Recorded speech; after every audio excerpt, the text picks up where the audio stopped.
네. 잠깐 이제 공유제 들어가기 전에 하나만 더 추가하겠습니다. 이제 교재는 제가 쓰질 않았는데, 소유권이 제가 고민을 안 해서 하는데, 유보된 자재.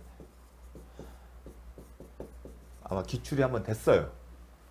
그때는 이제 모래가 나왔는데, 근데 상당히 이제 법리적으로는 좀 쟁점이 많아요. 자, 소유권이 유보된 자재. 뭐냐면, 자재를 파는데 매매대금을 완납할 때까지 동산이죠. 기억나시겠죠? 조건할 때 배웠습니다. 정지조건을 해서 매매대금 완납을 정지조건에서 소유권을 넘기는 거다. 따라서 물권적인 행위에 대해서도 조건이 붙을 수 있다. 기억나시죠? 그거예요. 근데 이 자재를 가지고 당연히 공사를 했겠죠. 공사에 투입이 됐어요. 이 자재가요. 그럼 이 기본적으로 부합이 다른 사람의 소유잖아요. 따라서 부합의 법리가 적용이 돼요. 그러면 이 자재의 소유권자는 당연히 소유권을 잃겠죠. 소유권을 잃게 되면 제가 설명을 드렸습니다. 부합에서 소유권을 잃지만 경제적 이익까지 기속되는 것이 아니기 때문에 소유권을 잃은 소유자는 상대방에게 뭐랄까? 보상을 청구할 수 있다. 기억나시죠? 그럼 당연히 이 건물 소유자도 원칙적으로 보상을 청구하게 되면 거절을 못해요. 하지만 독특한 법리가 되어 있습니다. 기억하십시오. 이 소유자가 소유권이 유보된 사실에 대해서 알지 못했고 과실이 없는 경우에는 이 자재에 부합된 소유권을 선의취득의 법리에 따라 이 자재에 대해서 갖는 것에 대해서 법률상 원인이 있게 돼서 보상을 하지 않는다는 겁니다. 원래는 원칙적으로는 보상을 해야 돼요. 그런데 여기에 어떤 법리가 포함되냐면 선의취득이에요. 명확하게 하면 선의취득 법리에 그대로 적용 안 됩니다. 근데 출제범위 아니에요. 그러니까 어떤 여러분 기억할 게 뭐냐면 선의취득은 선의와 과실이 없어거든요. 무과실이거든요. 과실이 없었는데 뭐에 선의고 과실이 없어한다? 소유권 유보에 대해서 몰랐다면 그리고 과실이 없었다면 뭘 한다? 그 자재의 경제적 이익까지도 가질 수 있겠다. 따라서 법률상 원인이 없게 된 겁니다. 있게 되는 겁니다. 따라서 결론은 뭐다? 보상할 의무가 없다는 겁니다. 그럼 여러분이 기억할 게 뭐냐면 소유권이 유보분된 자재 그러면 건물에 부합된다. 원칙적으로 소유자는 자재의 소유권을 가진 사람한테 보상 의무가 있다. 하지만 소유자가 소유권 유보 약정 사실을 몰랐거나 그리고 모르는데 과실이 없다면 보상할 의무가 없다. 그렇게 기억을 해주십시오. 정리하겠습니다. 자, 공유 파트. 공유 중요합니다. 항상 출제됩니다. 자, 공유자는 지분을 자유로이 처분할 수 있다. 지분입니다. 공유물의 처분과 구분해야겠죠? 공유자끼리 지분을 교환하는 것은 지분의 처분이에요. 지분의 처분을 달리 표현한 겁니다. 지분권자의 처분이므로 이를 위해서는 당사자가 아닌 다른 공유자 동의가 필요하다? 필요 없다. 지분의 처분은 자유롭게 할 수 있다. 왜 이렇게 계속 나오냐면 공유물의 처분과 다른 동의가 필요하기 때문에 공유 지분과 공유의 처분을 구분하셔야 합니다. 그래서 나온 겁니다. 공유자가 지분을 포기한 경우 등기를 해야 한다. 계속 나왔습니다. 등기해야 물권배도 효력된다. 공유자 중 한 명인 갑이 지분을 포기한 경우 갑의 지분은 나머지 공유자들의 각자 지분의 비율이다. 각자 지분의 비율이 아닌 균등한 비율로 기속한다? 아니죠. 각자 지분의 비율로 균등한 비율 하면 틀립니다. 이미 다 했습니다. 다음 공유물의 이제 이거는 기본적으로 아셔야 합니다. 공유물의 물입니다. 관리는 지분의 가반수로 결정된다. 따라서 가반수 지분권자가 공유물의 전부 내진 일부를 배타적 독점적으로 사용하는 것은 관리 방법을 어떻다? 적법하다. 이 개념은 암기를 하셔야 합니다. 자, 관리는 뭐다? 이용하는 거다. 개념도 아셔야 합니다. 개량하는 거다. 가치를 증대시키고 이용은 사용 수익입니다. 어디서 배웠죠? 복습. 대리권 범위 원칙은 뭐다? 수권행위 통해서 없을 때 어떤다? 보존행위. 또한 권리 성질을 변화시키지 않는 범위 내에서 이용이나 개량. 그래서 뭐라 습니까? 관리행위. 근데 관리행위 넘어서 처분행위는 못한다. 자, 그래서 제가 기본 강의 때 이용은 사용 수익, 개량은 가치 증대, 보존은 가치 보존, 보존은 가치 보존 그렇게 계속 암기를 하시라고 말씀드린 겁니다. 그러면 관리에 해당되는 구체적인 예가 뭐다? 시험에 나오는 임대는 뭐다? 관리에 해당된다. 임대차 계약 해지는 뭐다? 관리에 해당된다. 계약 갱시 거절 통지도 실질적 의미는 계약 해지기 때문에 관리에 해당된다. 임대 침분 나대지 건물 실주 건물 신축은 관리행위를 넘어선 뭐다? 처분행위다. 요 개념은 암기를 하셔야 합니다. 시험에 자주 출제됩니다. 공유물의 관리에 관한 특약은 원칙적으로 특정 승계인에 대해서도 승계가 됩니다. 원칙적 승계된다. 다만 예외적으로 특약이 지분권자로서의 사용 수익권을 사실상 포기하는 등 공유 지분의 소유 본질적 부분을 침해. 공유 지분도 사실상 뭐라고 했죠? 소유권이죠.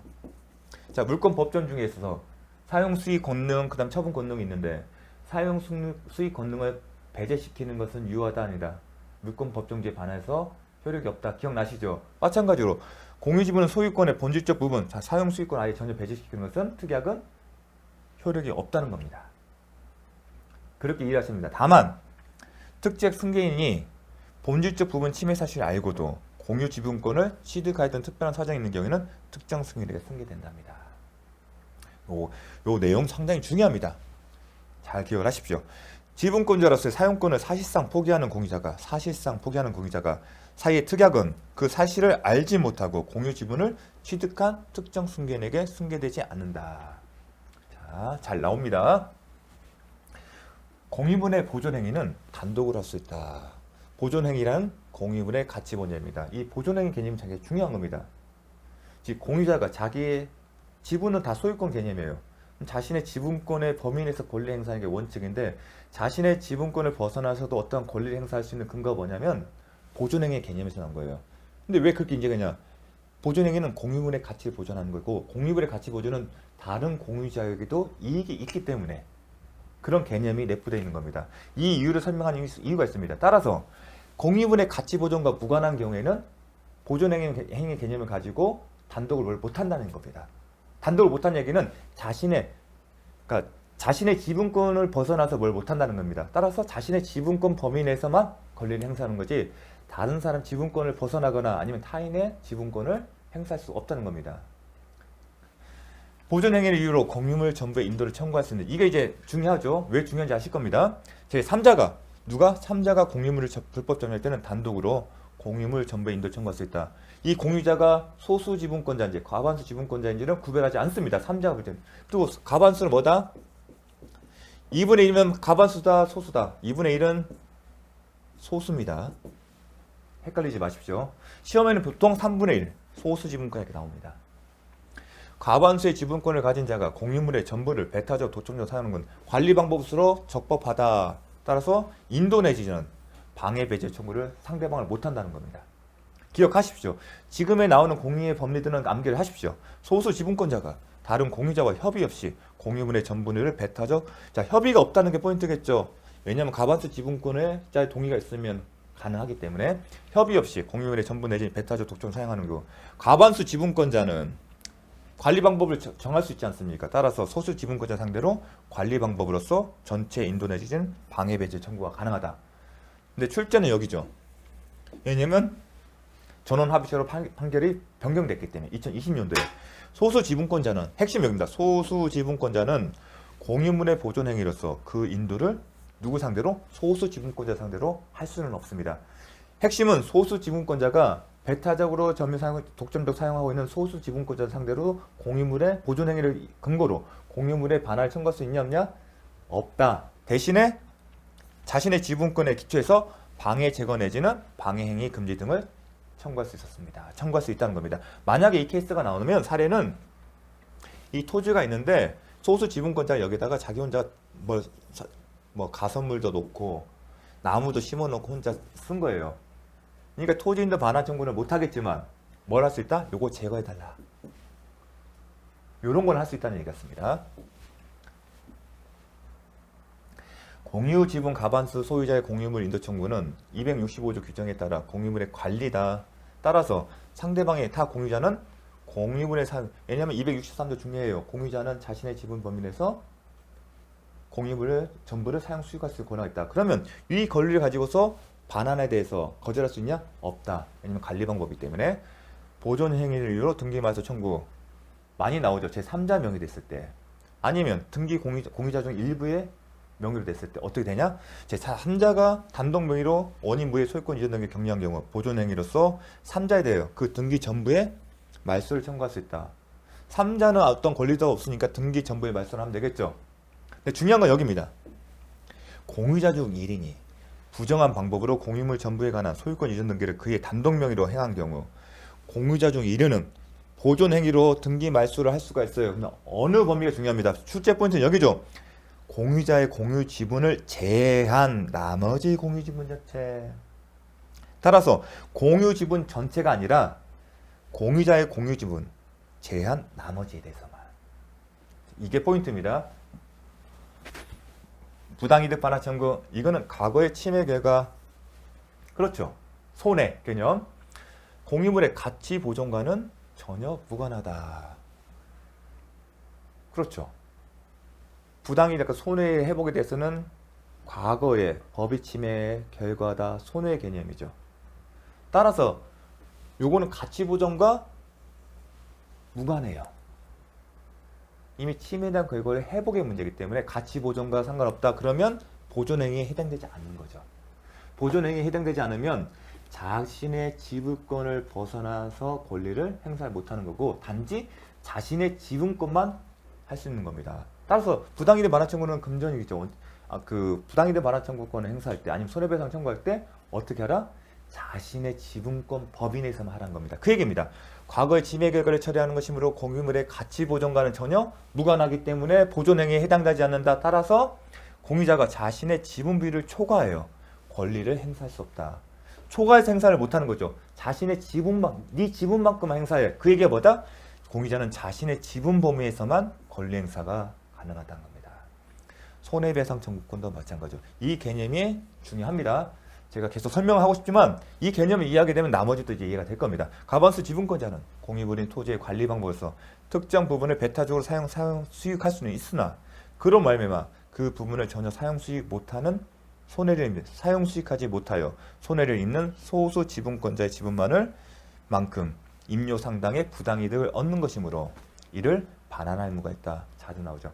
가반수 지분자가 독점적으로 공유물 전부를 배타적으로 사용할 수 있는 권리는 있지만 그렇다고 하더라도 소수 지분권자의 그러니까 사용 수익하지 못해서 손해 입는 차임 상당 그만큼의 이득은 돌려주라는 얘기입니다. 그게 공평의 관념에 맞기 때문에 이 표현도 중요합니다. 설사 가반수 지분권자가 공유물 전부가 아니라 자신의 지분 비율만큼을 독점적으로 사용한다 하더라도 부당이득 반환문은 있는 겁니다. 왜냐하면 지분에서 사용 수익은 공유물 전부에 미치기 때문에 그렇습니다. 과반수 지분권자가 단독으로 공유 토지를 임대한 경우 단독 관리행위죠. 임대는 관리행위예요. 과반수 지분권자가 단독 임대한 경우 제3자한테 임대하는 거죠. 적법하죠. 소수 지분권자는 과반수 지분권자에게 부당이득 반환 청구할 수 없다? 할 수 있죠. 과반수 지분권자가 지금 이득을 얻었잖아요. 그럼 소수 지분권자에게 그 비율만큼은 돌려줄 의무가 있습니다. 그런데 중요한 것은 이거예요. 2번과 3번을 비교해서 잘 기억을 하셔야 합니다. 자, 이게 과반수 지분의 공유자로부터 이건 과반수 지분권자가 스스로 본인이 이득을 얻은 거예요. 스스로 이득을 취득한 겁니다. 본인이 사용 수익해서 임대해서 자, 이거는 이제 가반수 지분, 소수 지분권자가 가반수 지분권자를 상대로 한 겁니다. 자, 세 번째, 가반수 지분의 공유자로부터 다시 그 핵심은 가반수예요. 특정 분의 사용수를 허락받은 제3자의 점유는 3자의 점유는 누구에서 한 거죠? 과반수 지분권자의 공유무 관리권에 터잡은 적법한 점유죠. 3자의 점유는 과반수 지분에 기초한 것이기 때문에 적법한 겁니다. 적법하다는 얘기는 다른 공유자가 불법 점유를 이루어서 인도 청구를 못한다는 얘기입니다. 그래 첫 번째 쟁점이 하나 있고요. 두 번째, 제3자는 소수 지분권자에 대해서도 당연히 과반수자가 있으니까 나머지는 소수 지분권자겠죠. 그 점유로 인한 법률상 원인 없이 이득을 얻고 있다고는 볼 수 없다. 즉 소수 지분권자는 이 표현이 중요합니다. 또 3자에게 부당이득 반환을 청구할 수 없다는 겁니다.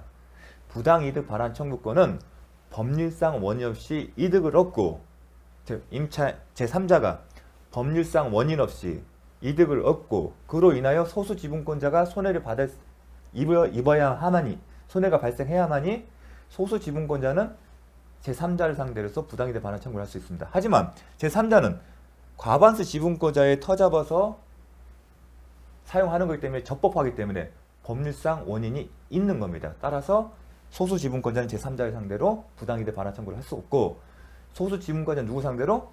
과반수 지분권자 상대로 해서 부당이득 반환 청구를 할 수 있을 뿐입니다. 그렇게 정리하겠습니다. 가불명은 앞으로 이제 공유 관련해서 항상 지분을 잘 보셔야 합니다. 각 3분의 1, 3분의 2면 다 소수예요.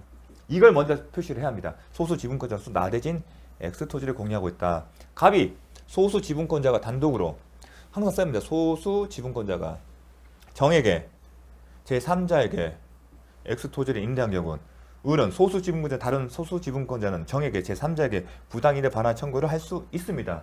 핵심 포인트 뭐였죠? 갑이 소수 지분권자입니다. 만약 과반수 지분권자라면 당연히 법률상 원인이기 때문에 지금 이 소수 지분권자로부터 임대를 받은 거기 때문에 과반수가 아니었기 때문에 적법하지 못해요. 적법하지 못하기 때문에 법률상 원인이 없는 겁니다. 만약 적법하다면 법률상 원인이 있는 거고, 공유자 1인이 공유자가 무단으로 공유물을 임대하고 보증금을 수령한 경우 다른 공유자에게 지분 비례에 상응하는 보증 금액을 반환해야 한다? 아닙니다. 차임 상당의 금원에 대해서만 비율대로 부당이득 반환 청구할 수 있지 보증금 자체 때는 안 합니다. 보증금은 누구한테 기속된다? 임대차 계약을 체결한 그 공유자에 대해서만. 자, 이것도 중요합니다. 틀릴 수가 있기 때문에. 이런 법리에 따르면 계속 보증금액에 대해서도 나눌 것 같지만 그렇지 않다는 겁니다. 그 이유는 보증금의 성격 때문에 그렇습니다. 거기까지 설명 않겠습니다. 자주 출제된 질문은 아니거든요. 공유자 1인이 공유물의 보존행위로서 한 재판상 청구의 시효 중단 효력은 재판상 청구를 한 자에 발생한다. 따라서 공유물 전체로서 시효를 중단하고자 하는 경우는 공유자 전원이 공동으로 하여야 한다. 좀 암기를 해주십시오. 시효 중단은 그 권리를 행사한 자에 대해서만 행사를 한다. 재판상 청구를 한다. 그 이유가 뭐냐면 보존행위에 해당되지 않는다는 겁니다. 가치 보존과 상관없이 상관없기 때문에 이건 보존행위가 아니기 때문에 그 권리를 행사한 사람에 대해서만 시효 중단 효력이 발생한다. 가불명은 각 3분의 1 지분으로 소수 지분권이라고 해석하겠죠. 나대진 X 토지를 공유하고 있다. 갑은 단독으로 자신의 지분에 관한 3자의 취득시효를 중단시킬 수 없다? 아니죠. 제가 얘기했죠. 자신의 지분에 가서 취득시효를 중단시킬 수 있다. 근데 그 효력이 누구한테 미친다? 그 사람에 대해서만. 그게 핵심 포인트죠. 시효 중단의 효력은 재판상 청구. 재판상 청구 자체가 시효 중단 사유거든요. 아까 배웠죠. 소멸시효 중단 사유에는 재판상 청구도 있고 아까 배웠던 건 취득시효 중단사에서 배웠던 압류 가함도 돼요. 그 법에 써 있습니다. 시효 중단 사유였는데 그 시효 중단 사유는 그 권리를 행사한 사람에 대해서 행사하지 않은 사람에 대해서 따라서 이거 행사했기 때문에 자신의 지분에 대해서만. 포인트가 여기에 자신의 지분에 관한. 다른 사람의 지분에 대해서는 안 되고요. 자신의 지분이라고 썼기 때문에 맞는 지분인 겁니다. 틀린 지분입니다. 자신의 지분에 대해서만. 자신의 지분에 대해서는 중단시킬 수 있습니다. 하지만 자신의 지분을 넘어선 경우는 아니에요. 부동산 공유자 1인이 자신의 공유 지분이 이 표현을 잘 봐야 돼요. 자신의 지분이 아닌 다른 공유자의 지분을 지배하는 원인 무효의 등기가 이루어졌다는 이유로 공유분에 보정해서 그 등기의 말수를 구할 수 있다. 핵심 포인트는 뭐냐면 다른 공유자의 공유 지분을 침해하는 원인 무효의 등기가 이루어졌다는 이유로 공유분에 관한 보존 행위에서 그 등기의 말수 구할 수 없습니다. 이런 법리가 있습니다. 학설과 판례의 기본적인 판례는 보존행위나 타인의 지분권의 확인을, 이건 결국은 다른 공유, 자신의 지분권이 아니라 다른 사람의 지분권의 확인을 구하는 거고, 다른 사람의 지분권을 확인을 구하는 것은 공유물의 가치 보존이 해당되지 않기 때문에 보존행위가 아니다. 따라서 할 수 없다는 겁니다. 그게 개념과 연결됐습니다. 거기까지만 설명하겠습니다. 이해 포인트는 그겁니다. 공유분할 금지 약정은 갱신할 수 있습니다. 다만 이게 중요하죠. 5년을 넘지 못합니다. 부동산 일부 공유 지분에 관하여 저당권이 설정된 후 지분에 저당권 설정할 수 있습니다. 그 부동산이 분할된 경우에는 이게 나오죠. 분할된 각 부동산에 저당권이 공동담보된다. 실제는 어떻게 되냐면 이 지분권자, 이 저당권 설정 지분권자가 받게 된 분할받은 공유물의 집중된다고 하는데 그건 틀린 지문이고 어떻게 된다? 분할된 각 부동산에. 왜냐하면 공유 지분은 공유물 전체에 미치기 때문에. 부동산 이제 공유 마치겠습니다. 합의자 중 일부가 사망한 경우 합의자 사이에 특별한 약정이 없는 한 사망한 합의자의 상속인은 합의자의 지로서에 승계하지 못한다. 합의는 동업투자예요. 따라서 합의자는 신뢰관계 중요합니다. 신뢰관계 중요하기 때문에 특별한 약정을 쓰면 원칙적으로 상속을 안 시키는 게 원칙입니다. 그래서 특별한 약정이라 쓰는 겁니다. 해당 부동산은 잔존 합의자가 2인 이상의 경우에는 잔존 합의자의 합의로 기속되고 잔존 합의자가 1인인 경우에는 잔존 합의자의 단독 소유로 기속된다는 겁니다. 이것도 출제가 됩니다. 합의 재산을 합의자 1인의 단독 소유로 소유권 보존 등기를 한 경우에는 그 소유권 보존 등기가 실질 관계에 부합하지 않는 원인 무효의 등기이므로 다른 합의자는 등기 명의인 합의자를 상대로 소유권 보존 등기 말소 청구서를 제기하는 방법으로 원인 무효의 등기를 말소시킨 다음 새로이 합의의 소유권 보존 등기를 신청할 수 있다. 자, 이게 어떤 게 비슷하냐면 공유자 중 1인이 단독으로 소유권 보존 등기를 했을 때 보존 등기 전부를 그 등기 전부를 말소시킬 수 있다고 했습니까? 아니죠. 그 사람의 공유를 지분을 제한 나머지에 대해서만 할 수 있다고 했죠. 근데 합의는 아닙니다. 전체를 다 말소시킵니다. 그 이유는 뭐냐면 합의는 등기를 할 때 지분 개념이 없어요. 등기 실물을 하시면 되는 겁니다. 그래서 차이점이 그겁니다. 그래서 그렇게 할 수가 없어요. 올라나승이에요. 다시 지우고 다시 써야합니다. 합의자 A, 합의자 B. 지분이 별로 없기 때문에. 자, 합의문에 관하여 경유된 원인무효의 소유권 이전 등의 말소를 구하는 소는 합의자 각자가 제기할 수 있다. 합의 같은 경우도 보존행위이기 때문에. 보존행위는 합의의 경우도 공유뿐만 아니라 합의의 경우에도 보존행위는 단독으로 할 수 있다는 겁니다. 자, 등기 말소는 제가 계속 보존행위라고 얘기를 하고 있습니다. 합의자는 다른 합의자의 동의 없이 합의 지분을 처분할 수 있다. 이게 중요합니다. 합의의 가장 특징은 뭐냐면 지분을 자유로 처분할 수 없어요. 공유는 지분을 자유로 처분할 수 있는데 합의의 경우에는 지분을 자유로 처분할 수 없다는 게 특징이고 그 특징을 활용하는 경우가 많습니다. 예컨대 종중 같은 경우는 명의신탁 제가 잠깐 설명을 드릴게요. 기억하기 편하기 위해서. 부동산 명의신탁 하게 되면 공유를 해요. 종중이 먼저 그 단체 명의로 등기를 할 수도 있겠지만 명의신탁이 가능해요. 그러면 종원들에게 할 수 있죠. 그럼 어떻게 등기냐? 공유로 등기됩니다. 근데 공유로 등기되면 뭐가 문제냐면 지분을 자유로 처분할 수 있잖아요. 그럼 종중 입장에서 그게 원치 않는 경우가 있죠. 따라서 어떻게 한다? 합의로 등기하는 겁니다. 지분을 자유롭게 처분하지 못하게. 이건 정중 것이니까 종원들이 함부로 처분하지 못하려고 합의로 등기를 합니다. 근데 대법원 판례는 그걸 인정을 해요. 실질은 공유임에도 불구하고 합의로 등기한 것에 대해서.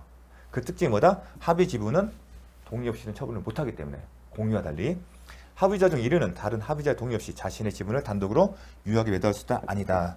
제가 기억하시려고 그 사례를 든 겁니다. 부동산에 관한 합의 지분의 포기는 등기하여야 효력이 있다. 공유와 마찬가지로요. 조합자 해산을 해서 합의는 되는다. 자, 조합편에 채권 강남의 조합 계약이 따로 있고요. 매매처럼 거기에 합의 종료 사유로 조합자 해산이 되어 있습니다. 종증은 그 다음에 이제 총유입니다. 이제 총유는 단체예요. 총유는 단체예요. 단체성이에요. 실제로 뭐냐면 뭐 교회 종중이에요.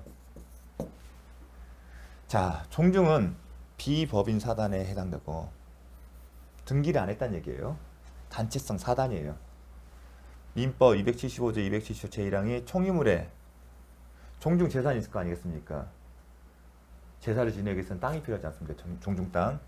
땅에 총유물은 종중 땅이라고 생각하시면 됩니다. 종중 땅의 관리 및 처분, 정관이나 종중한테 규약이 있어요. 정관이. 내부적인 의사 결정할 수 있는 뭐 지침, 정관이 있어요. 주식회처럼 주식회사 정관이 있거든요. 마찬가지로 대부분의 종중은 정관이나 규약이 있어요. 따라서 정관이나 규약에 정한 바 있으면 우선적으로 적용됩니다. 그 이외고 정관이나 규약에 정한 바 없으면 사원총회에 결의하게 되어 있습니다. 이러한 절차를 거치지 않은 총유물의 관리 처분 행위는 뭐다? 무효다.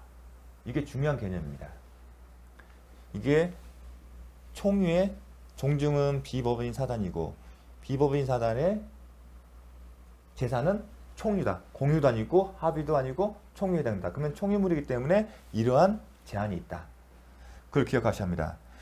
이 법칙에서 하는 총유분의 관리 및 처분이라는 것은 총유물 그 자체, 종중 땅 그 자체. 그렇게 읽으십시오. 종중 선상 그 자체의 이용, 계량행위나 관리행위죠. 법률적, 사실적 처분행위를 의미하는 것이지. 피고 종중이 그 소유의 이 사건 토지의 매매를 중개한 중개업자에게 중개의 수수료 지급. 종중 땅입니까? 아니잖아요. 총유물 자체에 무관한 거잖아요. 따라서 총유물과 관련이 없는 중개 수수료의 약정은 총유물 자체 관리처, 종중 땅 자체 관리 처분이 아니기 때문에 단순한 채무 부담 행위에 불과하므로 이렇게 논하는 이런 실행은 뭐냐면 사원정의 결의나 아니면 정관의 규약이 정한 절차를 지킬 필요가 있냐 문제입니다. 따라서 이거 상관없기 때문에 총유물의 관리 처분 행위라고 할 수 없기 때문에 따라서 정관의 규약이 정한 바를 따르지 않더라도 또 사원정의 결의가 필요하지도 않기 때문에 이러한 절차를 거치지 않더라도 유효하다는 겁니다. 그 얘기를 하는 겁니다. 기억을 하셨으면 좋겠습니다. 쉬운 내용은 아니에요. 이 얘기가 뭐냐면 중개 수수료가 가다 있고 따라서 종중에서 이걸 주기 싫은 거예요. 그러면 계약은 했잖아요. 그럼 계약의 효력을 부인하고 싶은 방법을 찾은 거예요. 찾아보니까 종중은 무조건 이게 중요하고 사원총의 결의가 제일 중요하거든요. 정관하고. 이런 정관을 깨달으면 뭔가 써 있겠죠. 이걸 위반한 거다 주장한 겁니다. 하지만 대법원 판례는 이러한 절차를 거치는 건 어떤 거다? 종중 땅 그 자체, 총유물 그 자체에 관한 관리나 처분행위면 해당되는 거지. 그거 상관없으면 그런 절차를 거칠 필요가 없고 그런 절차를 거치지 않아도 효력이 있다는 겁니다. 자, 그래서 금전채무 보증행위는 총유물 그 자체의 관리 처분이 따르지 아니한 단순한 채무부당 행위에 불과해서 관리 처분행위로 볼 수 없다. 비법인 산하의 사원은 단독으로 보존행할 수 있다. 자, 공유 합의 배웠으니까 왠지 맞을 것 같죠. 그런데 총회 편에서는 이 비법인 사다는 사원은 총회예요. 그리고 구성원을 사원이라고 얘기를 하는데 관리행위, 처분행위는 개념이 나오지만 보존행위에 대해서 아무런 언급이 없어요. 그 이유는 사실 단독으로 보존행위 할 수 없어요. 그 이유는 뭐냐면 당연하기 때문에 그렇습니다. 왜 당연하냐? 총회는 단체성이에요. 그리고 사원들 지분이 없어요. 공유나 합의는 지분인의 개념이 있는데 사원은 없어요. 단체성이 강하기 때문에. 그래서 당연한 개념상 이혼 보존행위를 인정할 필요가 없었던 겁니다. 하지만 우리는 계속 보존을 배웠기 때문에 여기도 있었지 않을까 싶어서 혼동할 수 있는데 그렇지 않다. 자, 다음은 이제 용의물권으로 넘어가겠습니다.